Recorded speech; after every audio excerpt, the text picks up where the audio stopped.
Pemirsa, saya Sika Adriani, kelas RPL Kesling NIM 097 melaporkan langsung dari wilayah terdampak banjir di Kota Pekalongan, Jawa Tengah.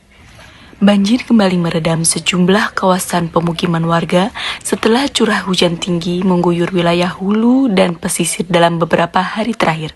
Selain faktor cuaca ekstrim, banjir di Pekalongan juga dipicu oleh meluapnya sungai serta fenomena rob atau pasang air laut yang kerap terjadi di wilayah Pantura.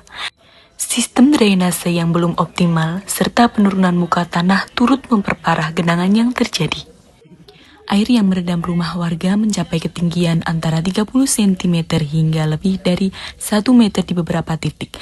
Aktivitas masyarakat lumpuh, sekolah diliburkan, dan sejumlah akses jalan utama terpaksa ditutup karena tidak dapat dilalui kendaraan. Dari sisi kesehatan, kondisi ini meningkatkan risiko munculnya berbagai penyakit. Genangan air yang tercemar berpotensi menyebabkan diare, penyakit kulit, hingga infeksi saluran pernafasan akut, dan juga penyakit leptospirosis. Warga yang terpaksa mengungsi pun rentan mengalami kelelahan, dehidrasi, dan gangguan kesehatan lainnya akibat keterbatasan fasilitas. Yang terdampak banjir di mana Kecamatan Siwalan dan Seragi. Untuk Kecamatan Siwalan sendiri ada 3 desa dan kemudian Kecamatan Seragi ada 4 desa. Kurang lebih ada 214 masyarakat pengungsi yang kita evakuasi. Kita sudah menyiapkan 3 posko pengungsian, yaitu di Kecamatan Siwalan, kemudian di Lokatek, dan juga ada di Kerabiak. Masyarakat pesisir dan warga dengan kondisi ekonomi menengah ke bawah menjadi kelompok paling rentan terdampak. Banyak di antara mereka tinggal di kawasan dataran rendah yang setiap tahun berulang kali dilanda banjir dan rob. Kerugian tidak hanya dirasakan dari sisi materi, tetapi juga hilangnya mata pencarian terutama bagi pelaku usaha kecil dan buruh harian. Nggak bisa dipakai, Bu, ya? Nggak bisa, Pak. Seberapa sudah ada, Bu? Sudah 2 hari ini ya. 2 hari ini? Iya. Setinggi apa, Bu?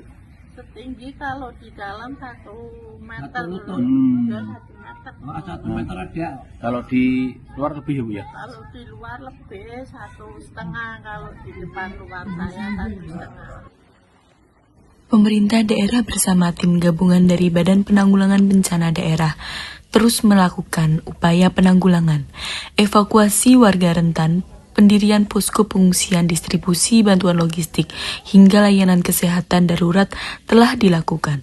Selain penanganan jangka pendek, pemerintah juga mendorong normalisasi sungai, peninggian tanggul, serta perbaikan sistem drainase sebagai langkah mitigasi jangka panjang. Pemirsa, banjir di Pekalongan bukan hanya persoalan musiman, tetapi menjadi tantangan serius yang membutuhkan kolaborasi berbagai pihak, baik pemerintah maupun masyarakat, untuk mengurangi resiko dan dampaknya di masa mendatang. Dari Pekalongan, Jawa Tengah, saya Sika Adriani melaporkan.